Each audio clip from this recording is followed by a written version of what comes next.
Good morning everyone. आज की class में अपन स्टार्ट करने वाले हैं एक नया सब्जेक्ट, है ना। सब्जेक्ट ये पूरा अपना डिप्लोमा के लिए ही है और सब्जेक्ट का नाम है अपना स्ट्रेंथ ऑफ मटेरियल, है ना। इसको एक नाम और भी है सोम। क्या भाई? सोम, स्ट्रेंथ ऑफ मटेरियल नाम से भी जानते हैं। तो आज अपन जो करने वाले हैं, सबसे पहले तो अपन क्या करेंगे, इसके सिलेबस को एनालिसिस करेंगे कि अपन को क्या इस सब्जेक्ट के अंतर्गत पढ़ना है ना। तो बेसिकली देखो, इसके अंदर 5 यूनिट हैं। बेसिकली जब अपन सब्जेक्ट की बात करते हैं तो इसके अंदर अपन को 5 यूनिट पढ़नी है और इन यूनिटों के अंदर और छोटे छोटे टॉपिक्स और हैं, है ना। यानी एक जैसे कोई यूनिट का नाम हो जाता है, जैसे पहली यूनिट की मैं एग्जांपल बताऊं, उदाहरण के लिए जैसे पहली ये यूनिट है, यूनिट फर्स्ट, उसका नाम है मोमेंट ऑफ इनर्शिया। यानी कि इस यूनिट के अंदर जो भी चीज़ अपन पढ़ने वाले हैं वो किससे रिलेटेड होगी, किससे संबंधित होगी, मोमेंट ऑफ इनर्शिया से संबंधित होगी। और पढ़ेंगे क्या यूनिट के अंदर, एक पूरी डिटेल सिलेबस की मैं बात करूँ, पहली यूनिट के सिलेबस की मैं बात कर रहा हूँ, तो सबसे पहले तो अपन पढ़ेंगे डेफिनेशन कि भाई मोमेंट ऑफ इनर्शिया क्या होता है ना। और मोमेंट ऑफ इनर्शिया सबसे पहले तो ये पता लग गया कि मोमेंट ऑफ इनर्शिया क्या है। उसके बाद अपन को पढ़ना है कि मोमेंट ऑफ इनर्शिया निकालने के लिए और क्या क्या चीज़ें चाहिए, है ना, और क्या क्या चीज़ के अपन को रिक्वायरमेंट है। तो जैसे कि कुछ टर्म आएंगी, जैसे कि रेडियस ऑफ गायरेशन। ठीक है भाई, रेडियस ऑफ गायरेशन क्या होती है, इसकी डेफिनेशन अपन को पता होना चाहिए। सेंटर ऑफ ग्रेविटी, 2-3 सब टॉपिक और हैं जो मैं अभी यहाँ पे बता देता हूँ आपको। एक आएगा सेंटर ऑफ ग्रेविटी, ठीक है, कि भाई सेंटर ऑफ ग्रेविटी क्या होती है, उसकी डेफिनेशन अपन को पढ़नी है और उसके बारे में थोड़ा सा कंसेप्ट पता होना चाहिए। उसके बाद आएगा एक सेंट्रोइड। ठीक है, वैसे ये दोनों टर्म एक दूसरे से क्या है, रिलेटेड है। कौन सी? सीजी, सेंटर ऑफ ग्रेविटी, और सेंट्रोइड। लेकिन इसमें एक छोटा सा डिफरेंस है, वो भी अपन देख लेंगे, डेफिनेशन देख लेंगे, रेडियस ऑफ गायरेशन की डेफिनेशन देख लेंगे। फिर अपन को यदि कोई प्लेन लेमिना दे रखा है, ठीक है, M I of plane lamina, तो एम आई का मतलब तो हो गया मोमेंट ऑफ इनर्शिया। ठीक है, अपन यदि डायरेक्टली अपन बात करें एम वाई भी लिख सकते हो और मोमेंट ऑफ इनर्शिया भी लिख सकते हो। तो मोमेंट ऑफ इनर्शिया किसी प्लेन लेमिना की कोई प्लेन आकृति है, प्लेन का मतलब क्या होगा, 2D है वो। ठीक है, क्या है, 2D है, यानी कि 2 डायमेंशन में, यानी एक एक्स डायमेंशन है, एक वाई डायमेंशन है, 2 डायरेक्शन है उसके अंतर्गत, तो उसको प्लेन लेमिना कहते हैं। तो उसका मोमेंट ऑफ इनर्शिया अपन को कैसे निकालना है ये अपन पढ़ लेंगे। उसके बाद में एक टर्म आएगी सेक्शन मॉडुलस। क्या आएगी भाई? Section modulus. इसको बेसिकली जब अपन काम की बात करें कि कहाँ काम आता है, तो जब भी अपन कोई बीम की डिज़ाइन करते हैं, यानी जब भी अपन स्ट्रक्चर के अंदर बात करते हैं कॉलम और बीम की, तो जब भी हम बीम की डिज़ाइन की बात करते हैं तो बीम का अपन को जो साइज़ पता करना हो, भाई कौन सी बीम है जो अपने इस पर्टिकुलर लोड को बियर कर सकेगी, यानी कितना लोड अपन उस पर लगाएं कि बीम मेरी खराब नहीं होगी, टूटेगी नहीं। तो उसके लिए एक टर्म दी जाती है सेक्शन मॉडुलस, वो अपन को निकालना होता है। इसको अपन बीम की स्ट्रेंथ के नाम से भी जानते हैं। तो सेक्शन मॉडुलस क्या होता है ये अपन को यहाँ पे पढ़ना है, और डिफरेंट शेप्स के अपन को सेक्शन मॉडुलस और मोमेंट ऑफ इनर्शिया यहाँ फाइंड आउट करने। इसके अलावा इसके अंदर 2 थ्योरम अपन को पढ़नी है, एक तो पैरेलल एक्सिस थ्योरम और दूसरी क्या है, परपेंडिकुलर एक्सिस थ्योरम।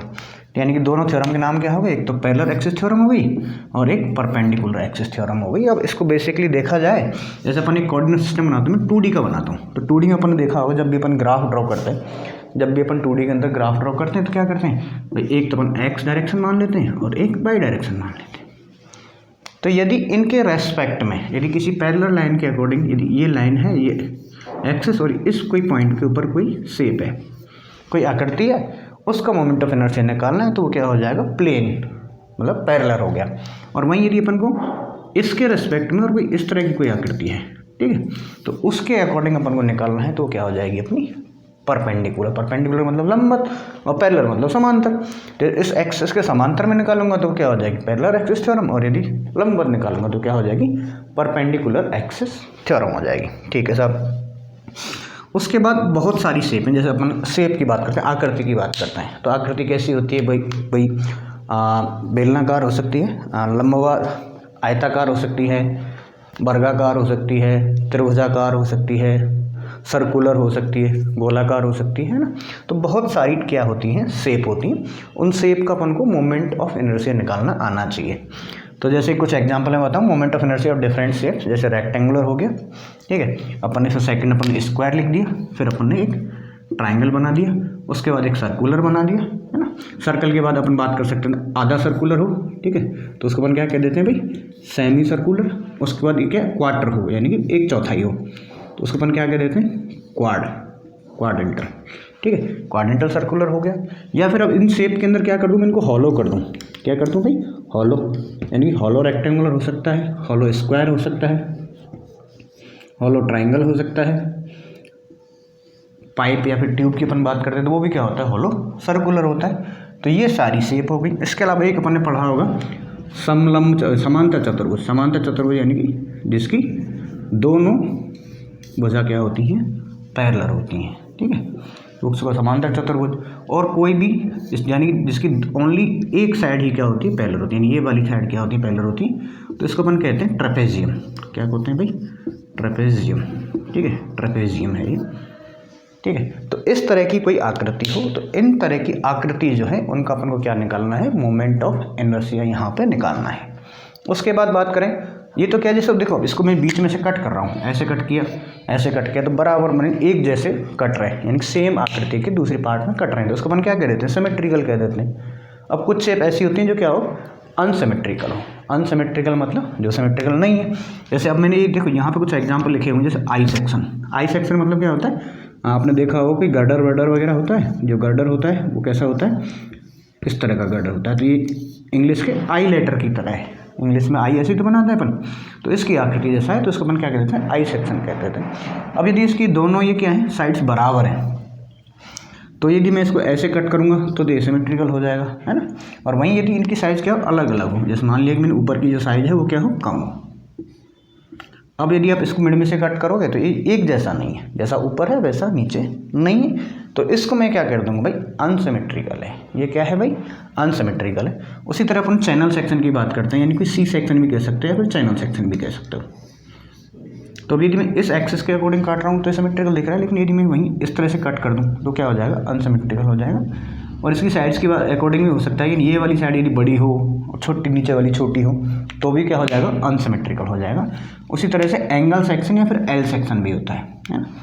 ये आपने देखा होगा बहुत सारे जो अपन शेड्स बनाते हैं, टीन के शेड्स वगैरह होते हैं, उसमें इस तरह की एंगल्स लगती हैं ना, तो इसको अपन क्या कह देते हैं, एंगल सेक्शन या फिर एल सेक्शन। इसका भी यदि अपन कहीं से कट करना हो, जैसे सी जी ऐसे निकाली, इस एक्सिस के अकॉर्डिंग अपन निकाले तो भी अनसिमेट्रिकल है, यदि इस एक्सिस के अकॉर्डिंग निकालो तो भी क्या है, ये अनसिमेट्रिकल है। तो ये सारा जो पूरा मैटर है, यानी moment of inertia, moment of inertia बहुत सारी आकृति हैं, उन सबका अपन निकालेंगे और इसके न्यूमेरिकल भी अपन इसके ऊपर डिस्कस करेंगे। जैसे आई सेक्शन की बात करूँ तो इसकी अपन को साइज दे दी, इसकी विड्थ दे दी, है ना, इसकी थिकनेस दे दी। ये सारी चीज़ों को अपन को कैलकुलेट करके फिर अपन को क्या निकालना होता है, मोमेंट ऑफ इनर्शिया निकालना है। और कुछ कुछ छोटी छोटी टर्म में, जैसे कि सेंटर ऑफ ग्रेविटी पूछ लेता है कई बार, ठीक है, सेंटर निकलवा लेता है भाई, बहुत सारी कोई शेप दे दी उनको, आपस में कंबाइंड कर दिया, यानी कि जोड़ दिया, और उसके बाद उसका क्या निकलवा लिया अपन से, सेंटर या सेंटर ऑफ ग्रेविटी निकलवा लिया। सेक्शन मॉडुलस भी निकाल सकता है, इसको अपन पढ़ लेंगे सेक्शन मॉडुलस कैसे होता है। दोनों अपन ये थ्योरम अपन अप्लाई करके ज़्यादातर क्वेश्चंस को निकालते हैं, पैरेलल एक्सिस थ्योरम और perpendicular axis theorem. Different shapes के अपन ने मोमेंट ऑफ इनर्शिया याद कर लेने, इनके कुछ जो स्पेशल जो फिक्स हैं वो तो डायग्राम में अपन पढ़ लेंगे, ठीक है। डायग्राम के अकॉर्डिंग जैसे किसी की विड्थ डी होती है तो उसका पर्टिकुलर फॉर्मूला क्या होता है वो निकाल लेंगे अपन, है ना। अलग अलग शेप की अपन बात करेंगे। तो ये तो अपना पूरा रहेगा फर्स्ट यूनिट, इसको अपन करेंगे। उसके बाद बात करता हूँ मैं सेकंड यूनिट की, ठीक है। तो सेकंड यूनिट की नाम की बात करूँ, नाम है अपना सिंपल स्ट्रेस एंड स्ट्रेन, यानी कि इस यूनिट के अंदर क्या पढ़ेंगे अपन, स्ट्रेसेस के बारे में पढ़ेंगे और स्ट्रेन के बारे में पढ़ेंगे, है ना, सिंपल स्ट्रेस स्ट्रेन। तो जैसे कि पहले बात करें, अब देखो कोई भी चीज़ अपन पढ़ते हैं तो सबसे पहले क्या करते हैं, उसके बारे में पता करते हैं कि भाई ये कौन है, इसकी परिभाषा क्या है ना।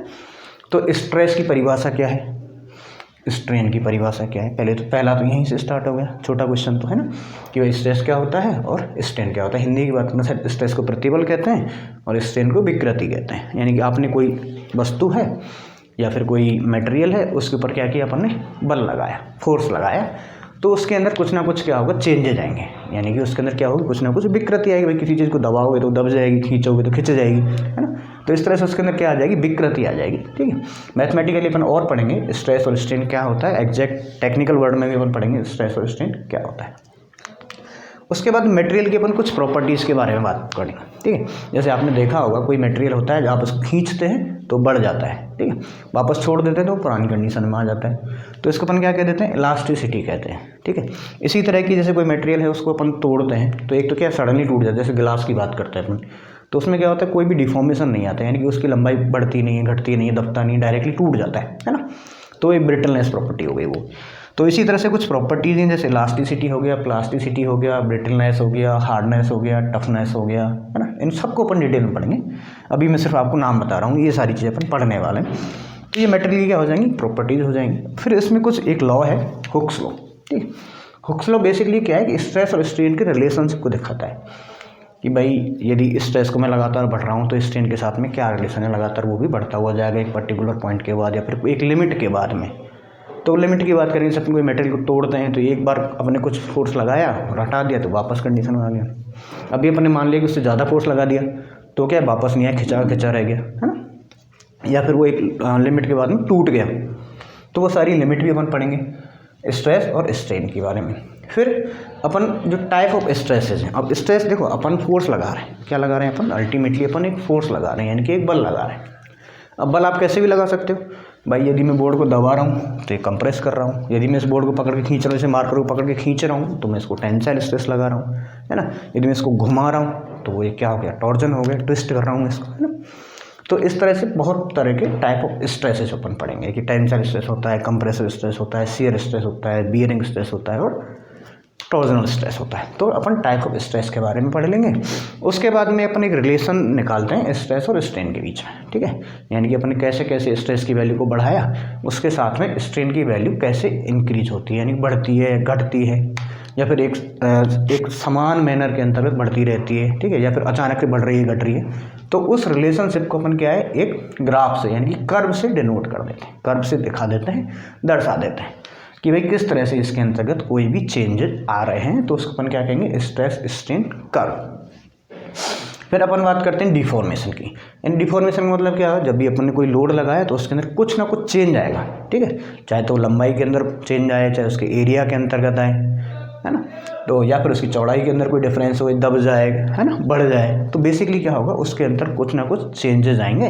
तो उसको अपन क्या कहते हैं, डिफॉर्मेशन। अब डिफॉर्मेशन कैसे भी आ सकता है, यदि मैं इसकी बात करूँ, यदि मैं इसको लंबाई के अकॉर्डिंग बात करूँ तो उसकी एक्सियल डिफॉर्मेशन हो गया, ठीक है। लंबाई खींचूंगा तो इसकी लंबाई कम हो जाएगी और इसका एरिया, खींचूंगा तो लंबाई तो बढ़ जाएगी और एरिया क्या हो जाएगा, कम हो जाएगा, है ना। तो वो एक्सियल डिफॉर्मेशन की बात करें, चाहे अपन लेटरल डायरेक्शन, दूसरी डायरेक्शन, लंबाई की दूसरी डायरेक्शन की बात करें तो उसका बढ़ रहा है, घट रहा है, ठीक है। उसके एक रिलेशनशिप अपन यहाँ पे दिखाएंगे, ठीक है, कि भाई इसके साथ में कैसे बढ़ता है और कैसे घटता है।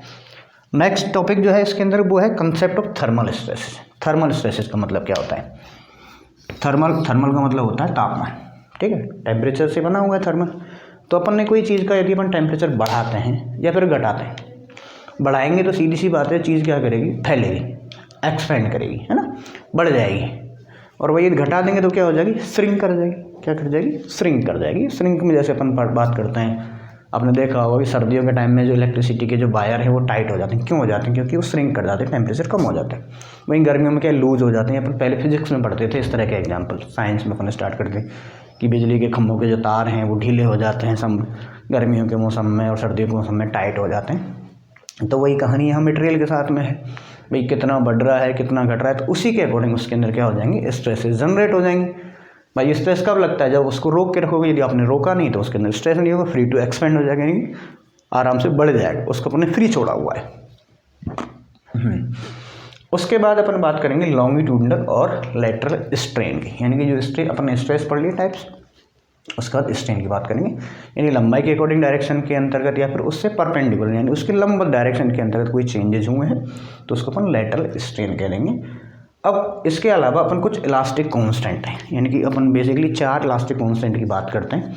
एक तो होगा अपना मॉडुलस ऑफ इलास्टिसिटी या फिर इलास्टिक कांस्टेंट अपन कह देते हैं, एक होगा अपना शियर रिजिडिटी, एक होगा अपना पॉइजन रेशियो, ठीक है, और एक होगा अपना बल्क मॉडुलस।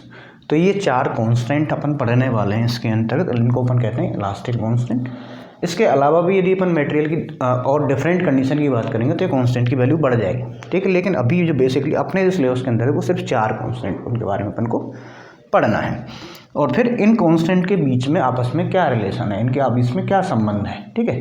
तो एक फार्मूले हैं जो 3-4 एक फार्मूले हैं, उन फार्मूले से अपन क्या कर लेंगे, न्यूमेरिकल कर लेंगे कि भाई यदि अपन को 2 की वैल्यू पता है तो तीसरे को कैसे निकालना है ना। तो ये इलास्टिक कांस्टेंट क्या होते हैं, इलास्टिक कांस्टेंट्स के आपस में संबंध क्या है और इन पे किस तरह के न्यूमेरिकल बनते हैं, वो सारी चीज़ें अपन पढ़ेंगे सेकंड यूनिट के अंतर्गत। अब बारी आती है तीसरी यूनिट की, है ना। Third unit. तो थर्ड यूनिट के अंदर अपन को क्या पढ़ना है भाई, शियर फोर्स, ठीक है, और ये क्या है, bending moment, shear force and bending moment, ये अपन इसके अपन पढ़ने वाले हैं। देखो फोर्स अपन को पता है कि अपन ने कोई बल लगाते हैं तो उसको फोर्स कह देते हैं, और यदि उसी के अंदर अपन क्या करते हैं, लंबाई से गुणा कर देते हैं, या फिर लंबवत डायरेक्शन से, या फिर लंबवत लंबाई से, सॉरी, है ना, गुणा कर देते हैं तो वो मूवमेंट हो जाता है। अब शियर फोर्स यानी कि जो स्ट्रेस का एक टाइप था शियर स्ट्रेस, तो उसी तरह से शियर फोर्स का भी एक टाइप हो गया शियर फोर्स, यानी कि स्पर्शीय बल लगाते हैं, इसको टेंजेंशियल कह सकते हैं। उसकी वजह से यदि कोई फोर्स जनरेट होता है तो शियर फोर्स होता है। और वहीं यदि अपन किसी चीज़ को बेंड करें, अब बेंड का मतलब क्या होता है भाई, ये सीधी बार है, जैसे मान ली ये क्या है, सीधी बार है, इसको मैंने इस तरह से एक लोड लगा दी तो क्या कर जाएगी, बेंड कर देगी, ठीक। तो इस बेंड की वजह से क्या होगी, इसके अंदर बेंडिंग जनरेट होगी, क्या होगा, झुकाव होगा इस तरह से, ठीक है, सीधी थी ऐसे हो गई, तो इसको अपन क्या कहते हैं, बेंड। और उस बेंडिंग की वजह से मूवमेंट कितना जनरेट हो, उसको अपन कह देते हैं बेंडिंग मूवमेंट। अब बेंडिंग मूवमेंट वही पूरा चैप्टर अपन को डिस्कस करना है यहाँ पे यूनिट थर्ड के अंतर्गत। अब इसमें पढ़ने क्या वाला है अपन, है ना। तो जैसे पहले मैं बात करूँ टाइप ऑफ सपोर्ट्स, भाई जो सपोर्ट सिस्टम है कितने तरह की सपोर्ट्स होती हैं, है ना। जैसे आपने नाम सुन लिए होंगे, नाम सिंपली सपोर्टेड होता है, एक फिक्स सपोर्ट होता है ना, एक हिंज सपोर्ट होता है, यानी कोई चीज़ है उसको यदि मैंने इस तरह से पकड़ा हुआ है, यहाँ से ऐसे घूम रही है तो इसको मैंने हिंज कह दी। जैसे अपन गेट होता है अपना, है ना, कोई दरवाज़ा होता है, उसके अंदर क्या होता है, गेट ऐसे ऐसे मूव करता है ना, ऐसे ऐसे मूव करता है, हिंज सपोर्ट हो गया। कहीं सिंपली कोई ये सपोर्ट था, इसको मैंने सीधा रख दिया, इसको ऐसे रख दिया तो सिंपल सपोर्ट हो गया, है ना। और मैंने इसको टाइट यहाँ पे पकड़ लिया, मैं इसको कहीं जाने नहीं दे रहा, तो क्या हो गया, फिक्स कर दिया मैंने इस चीज़ को, तो फिक्स सपोर्ट हो जाएगा। तो इस तरह से अपन टाइप ऑफ सपोर्ट की बात करेंगे। उसके बाद अपन बात करेंगे टाइप्स ऑफ बीम, ठीक है, कि बीम के कौन कौन से टाइप्स होते हैं। तो बीम के जो टाइप्स हैं वो निर्भर करते हैं कि अपन कौन सी सपोर्ट की बात कर रहे हैं। भाई उसके जो बीम का मतलब क्या होता है, अभी बीम है, मैं कहाँ पर टिकी होगी, दो सपोर्ट्स पर टिकी होगी, है ना, दो भी हो सकते हैं, तीन भी हो सकते हैं, कितने भी होते हैं, लेकिन नीचे क्या होंगे, सपोर्ट होंगे, उनके ऊपर ही टिकेगी।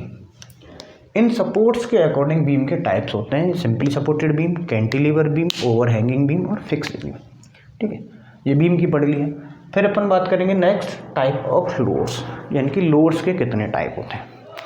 तो लोड आप कैसे लगा सकते हो भाई, यदि ये कोई एरिया है, पर्टिकुलर में इस एरिया की बात कर रहा हूँ, इस एरिया के ऊपर यदि मैं इस तरह से पॉइंट लोड लगा रहा हूँ, यानी कि कॉन्सेंट्रेट लगा रहा हूँ, किसी एक पॉइंट को दबा रहा हूँ नुकीली चीज़ से, यानी इसके कंपेरिजन में जहाँ पर लोड लग रहा है उसका एरिया क्या है, बहुत कम है, तो उसको मैं क्या कह सकता हूँ भाई, ये पॉइंट, एक पॉइंट पर लोड लग रहा है, इसको मैंने क्या कह दिया, पॉइंट लोड कह दिया।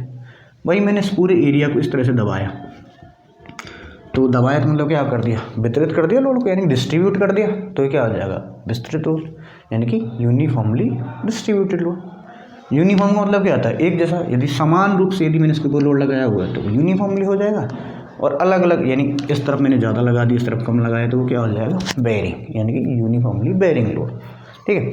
तो ये तो क्या हो जाएगा, लोडिंग हो जाएगा, भाई एक पॉइंट पे लग रहे हो या फिर पूरे एरिया पे आप उस लोड को लगा रहे हो, ठीक है।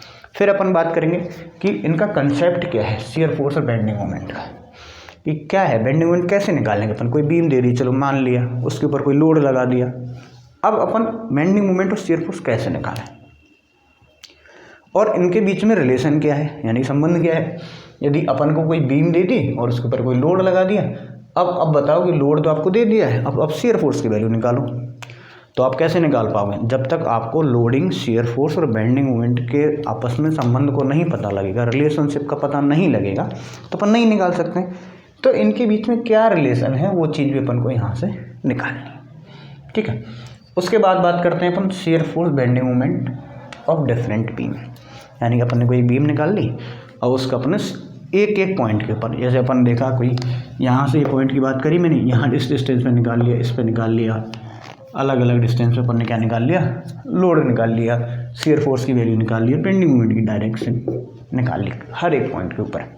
तो अब उसको अपन क्या करेंगे, एक डायग्राम में दिखा देंगे। जैसे मैंने दिखा देता हूँ भाई, एक लाइन खींची मैंने, यहाँ पे इसकी डिस्टेंस L0 थी, यहाँ पे L 5 मीटर थी, इस पॉइंट पे कोई वैल्यू आई तो वो यहाँ थी, यहाँ पे कुछ ज़्यादा आ गया, फिर कम आ गया, इस तरह से कोई भी वैल्यू चेंज हो सकती है, ठीक है। तो किस तरह से चेंज हुई है तो वो अपन क्या करते हैं, एक डायग्राम के अकॉर्डिंग दिखा देते हैं। चाहे वो वेरिएशन, अपन शियर फोर्स की बात करेंगे तो शियर फोर्स का वेरिएशन दिखा देंगे, कितना चेंज हो रहा है पर्टिकुलर लेंथ के ऊपर, और यदि बेंडिंग मोमेंट की बात करें तो बेंडिंग मोमेंट का डिफरेंस निकाल देंगे अलग अलग बीम के लिए। अब जैसे वही simply supported beam, cantilever beam, उसके ऊपर अलग अलग लोड, तो अलग अलग तरह के डायग्राम मिलेंगे, है ना। तो डिफरेंट डिफरेंट बीम के ऊपर अपन ये लोड की वैल्यू निकाल देंगे और उसकी वजह से शियर फोर्स और बेंडिंग मोमेंट की वैल्यू निकाल देंगे।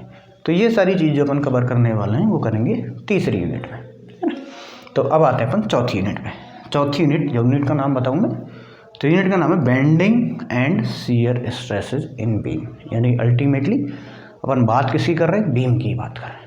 और बीम के अंदर यहाँ तो अपने देखा शियर फोर्स और बेंडिंग मोमेंट, अब यहाँ देख रहे हैं बेंडिंग और शियर स्ट्रेसेस, यानी कि जो भी बेंडिंग मोमेंट जनरेट हुआ या शियर फोर्स जनरेट हुआ उसकी वजह से उस बीम में कितना स्ट्रेस जनरेट हुआ है ना, वो अपन करेंगे इस चैप्टर के अंदर। फिर वही again concept of simple bending. अब सिंपल बेंडिंग का मतलब क्या होता है कि बीम के अंदर और कोई फोर्स नहीं लग रहा है, सिर्फ वो बेंड कर रही है ना।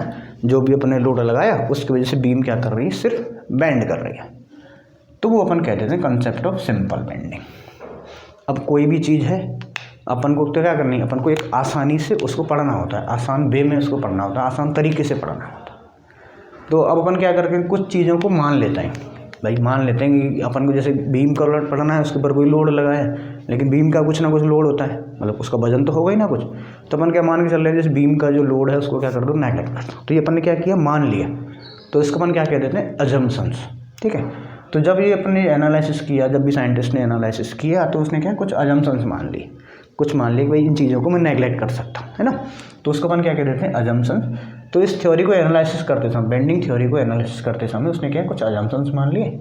उन अजम्पशंस को भी हम पढ़ेंगे भाई क्या क्या अजम्पशंस उन्होंने माने, ठीक है। उनका मतलब क्या फ़र्क पड़ने वाला अजम्पशंस का। तो कंसेप्ट हो गया और अजम्पशंस हो गए। फिर एंड नेचर कंसेप्ट एंड उसका नेचर, अजम्पशन पढ़ लिया, उसका सिंपल बेंडिंग उसका नेचर पढ़ लिया, और कंसेप्ट ऑफ MOR। अब MOR क्या होता है, ये होता है भाई मोमेंट ऑफ रेजिस्टेंस। क्या होता है भाई, मोमेंट ऑफ रेजिस्टेंस। यानी कि कोई भी बीम है उसके ऊपर अपन ने कोई लोड लगाया और लोड की वजह से क्या हो गया, बेंडिंग मोमेंट जनरेट हो गया। अब बेंडिंग मोमेंट जनरेट तो हो गया, अब कितने बेंडिंग मोमेंट को जो बीम मेरी ले सकती है, यानी बिना टूटे वो कितने मोमेंट को लोड को बियर कर सकती है, वो क्या होता है, मोमेंट ऑफ रेजिस्टेंस। तो अलग अलग बीम के लिए अपन निकालेंगे भाई, पर्टिकुलर कोई बीम की साइज मैंने पता करी, भाई अपन क्या है घर बनाते हैं, घर बनाते क्या कोई एक बीम की साइज़ कम होती है, भाई मान ली 200x300 है, एक बीम की साइज़ की बात करें भाई 400x600 है, तो दोनों बीम की साइज़ अलग है, इसका मतलब दोनों अलग अलग लोड के लिए बनी हुई। भाई जो पतली बीम है यानी जिसकी साइज़ कम है वो कम लोड के लिए, उसका मोमेंट ऑफ रेजिस्टेंस कम है, और जो ज़्यादा है वो ज़्यादा हो जाएंगे। अब अलग अलग वही शेप की बात करेंगे भाई, अपन शेप ने बात करी, आई सेक्शन होता है, चैनल सेक्शन होता है, एल सेक्शन होता है, स्क्वायर सेक्शन होता है, रेक्टेंगुलर सेक्शन होता है। तो कौन सी बीम की कितना कैपेसिटी होगी, वो कितना मोमेंट ऑफ रेजिस्टेंस रहेगा, वो अपन यहाँ से कैलकुलेट कर लेंगे।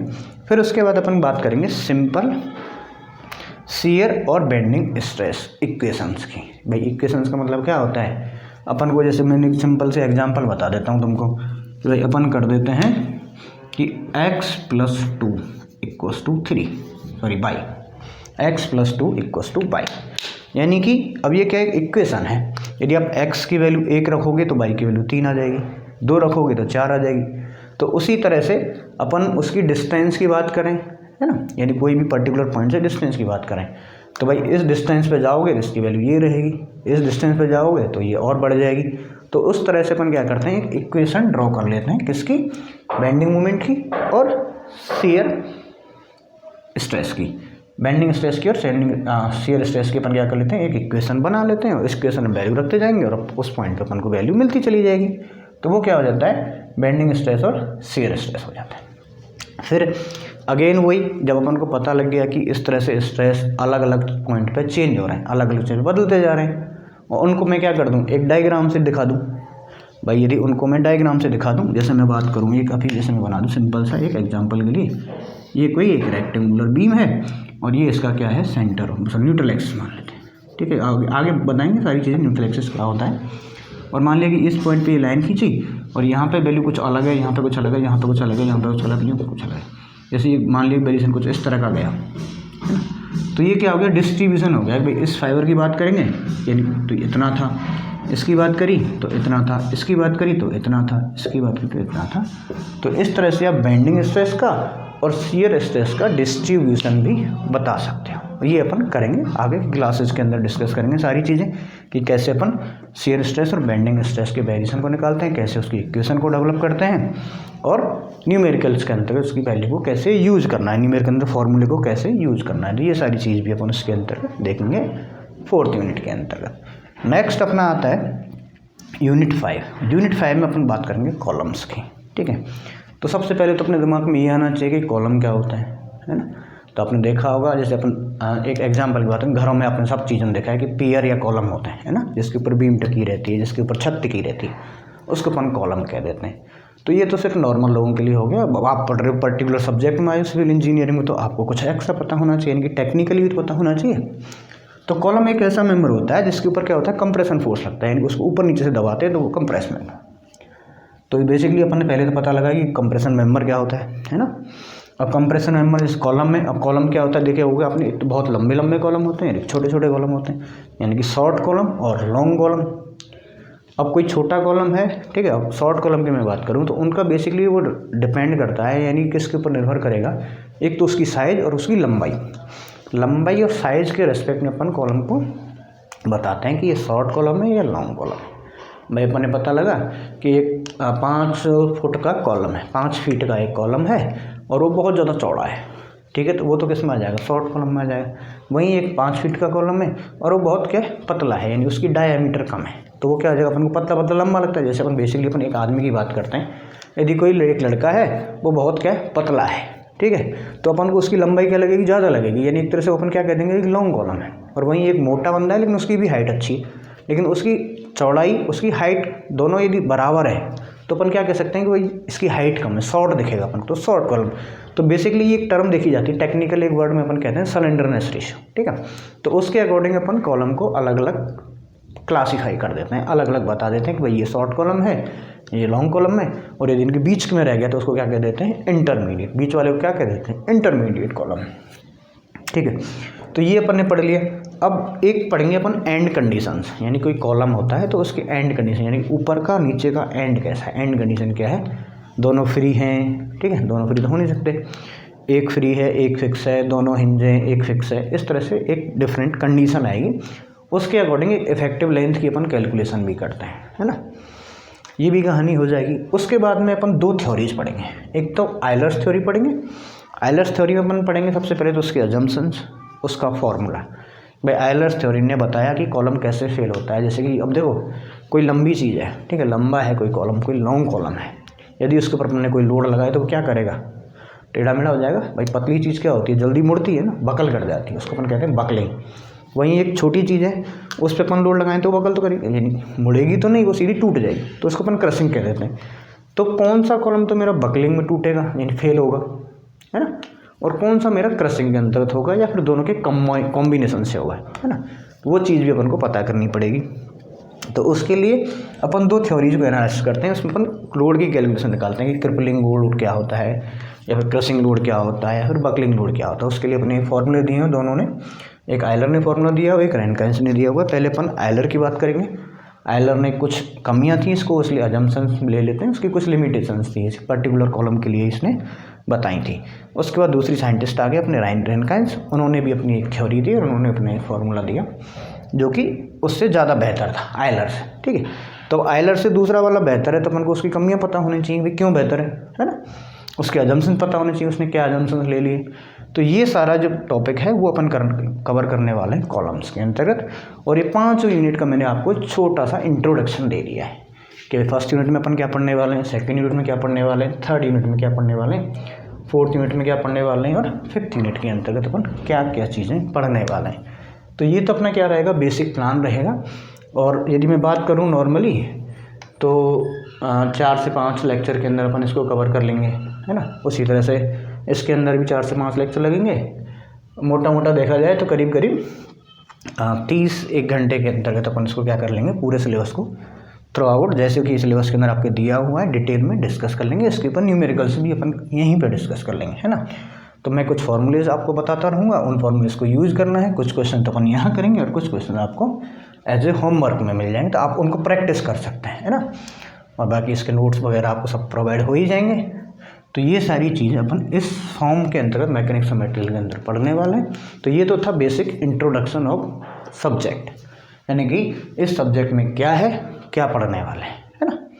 तो अब नेक्स्ट अपन स्टार्ट करेंगे क्या, unit first, moment of inertia. ठीक है, तो मोमेंट ऑफ इनर्शिया क्या होता है, यहाँ से अपन स्टार्ट करेंगे और पूरी यूनिट को थ्रू आउट गो थ्रू करेंगे, यानी कि पूरी को आगे पढ़ेंगे, है ना। ठीक।